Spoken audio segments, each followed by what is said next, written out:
Hello, praise Lord my dear friends. எப்படி நல்லா இருக்கீங்களா? கர்த்தராகிய இயேசு கிறிஸ்துவின் நாமத்தில் உங்களுக்கு என் அன்பின் வாழ்த்துக்கள். இன்றைக்கும் கர்த்தர் நம்மோடு சொல்கிற வேத வசனம் எரேமியா 17ஆம் அதிகாரம் 7, 8 ஆகிய வசனங்கள். கர்த்தர் மேல் நம்பிக்கை வைத்து கர்த்தரை தன் நம்பிக்கையாக கொண்டிருக்கிற மனுஷன் பாக்கியவான். அவன் தண்ணீர் அண்டையிலே நாட்டப்பட்டதும் கால்வாயோரமாய் தன் வேர்களை விடுகிறதும் உஷ்ணம் வருகிறதை காணாமல் இலை பச்சையாயிருக்கிறதும் மழைத்தாழ்ச்சியான வருஷத்திலும் வருத்தமின்றி தப்பாமல் கனி கொடுக்கிறதுமான மரத்தை போலிருப்பான். Blessed is the one who trusts in the Lord and whose confidence is in him.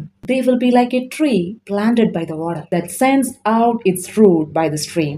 It doesn't fear when heat comes. Its leaves are always green. It has no worries in a year of drought and never fails to bear fruit. அருமையான தேவனுடைய பிள்ளைகளே, மனுஷனை நம்புவதை பார்க்கிலும் கர்த்தர் பேரில் பற்றுதலா இருப்பதே நலம்.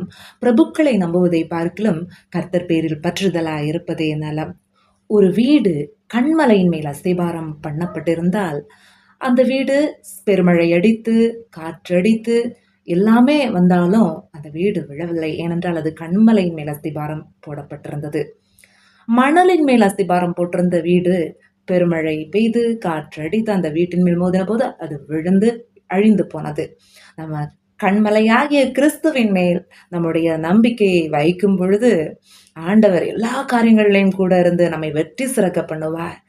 கர்த்தராகிய இயேசு கிறிஸ்து என்னும் கண்மலையின் மேல் நம்முடைய வாழ்க்கையின் அஸ்திபாரம் இருந்தால் நிச்சயம் நாம் எந்த சூழ்நிலையிலும் வெட்கப்பட்டு போவதில்லை, தலை நிமிரச் செய்வார். நம்ம இந்த உலகத்தின் மேல உலக மனிதர்கள் மேல நம்பிக்கை வைத்து நம்முடைய வாழ்க்கையில பல ஏமாற்றங்களை சந்திக்கும் போது நம்ம தோல்வி அடைந்து சிலர் தங்களுடைய வாழ்க்கையையே அழிக்கின்றனர். ஏன்னா மனிதனுடைய வாக்குகள் மாறும். மனிதன் ப்ராமிசஸ் நிறைய கொடுப்பான், ஆனா அதை நிறைவேற்ற மாட்டான்.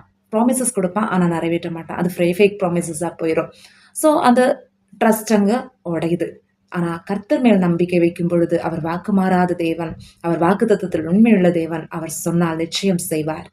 தேவ பிள்ளையே, இன்றைக்கு கர்த்தர் மேல் நம்பிக்கை வைப்போம். பொய் சொல்ல தேவன் ஒரு மனிதன் அல்ல, மனம் மாற அவர் ஒரு மனுபுத்திரனும் அல்ல.